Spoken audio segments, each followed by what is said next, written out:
It's no secret that Canada's drug policies have been an abysmal failure. In fact, we're doing so badly that US President Donald Trump is threatening 25% tariffs on all Canadian goods unless we can secure our border to stem the flow of deadly fentanyl from Canada into the US.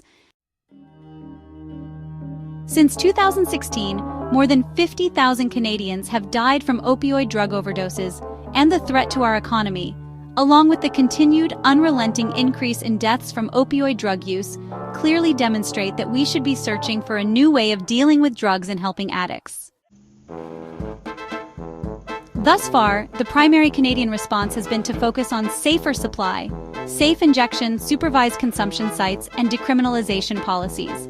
That is, give them clean drugs, a safe place to inject or obtain drugs, and legalize the drug trade so users can't be accused of breaking the law. They all stem from a policy called harm reduction, but, as Dr. Phil would say, how's that working for you? Short answer, it isn't. There were more than 2,800 drug-related deaths in 2016 when we began to focus public policies on the opioid epidemic. 8 years later, in 2024, that number had almost tripled to more than 8,000, an average of 22 deaths per day. Ethics committees would have long ago shut down any other medical experiment with such deadly results. Harm reduction policies have clearly failed. In contrast, Alberta has focused its drug policies on treatment and recovery. So it was good news when it recently reported that opioid overdose deaths were down by a whopping 38% from 2023 to 2024.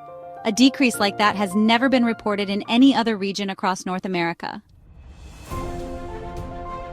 Alberta's Diversion approach to the opioid epidemic includes giving users immediate medical assistance in the form of drugs that mimic the impact of opioids on the brain, but do so without producing a sense of euphoria or the resultant cravings. For long-term solutions, Alberta is building a network of 11 recovery communities, each comprised of 50 to 100 beds. There, addicts are given a place to live. They undergo intense treatments and are offered life-changing opportunities and job training, so they won't have to go back to the streets. They can stay in these facilities for up to 1 year, long enough to instill sustainable changes, and it is all courtesy of the Alberta government. It remains to be seen if the so-called Alberta model can maintain sustained drops in overdose deaths over the next few years, but other jurisdictions would be wise to consider it a valid option. A recent study has shown that as much as 25% of the safer supply opioids that are given to addicts, so they don't purchase street drugs, are being diverted to the black market. That is, addicts are selling taxpayer-funded opioids to obtain cash to purchase drugs, such as fentanyl, that provide a better high. Further, it has been reported that primary buyers of these safer supply opioids are kids from nearby schools who are eager to experiment. In other words, safer supply is creating the next generation of drug users. For that reason, the Ontario government has passed legislation to shut down 9 of its supervised consumption sites that are currently operating within 200 meters of a school or daycare. Further, perhaps with a nod to Alberta, it is turning these sites into homelessness and addiction recovery treatment hubs. The province has a plan for as many as 19 treatment hubs and 375 supportive housing units.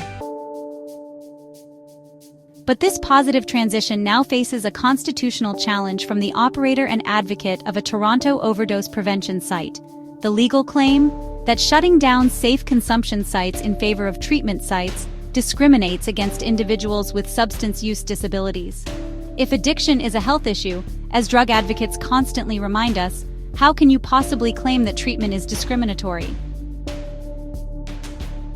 Time will tell what policies offer the best hope to individuals and our broader society.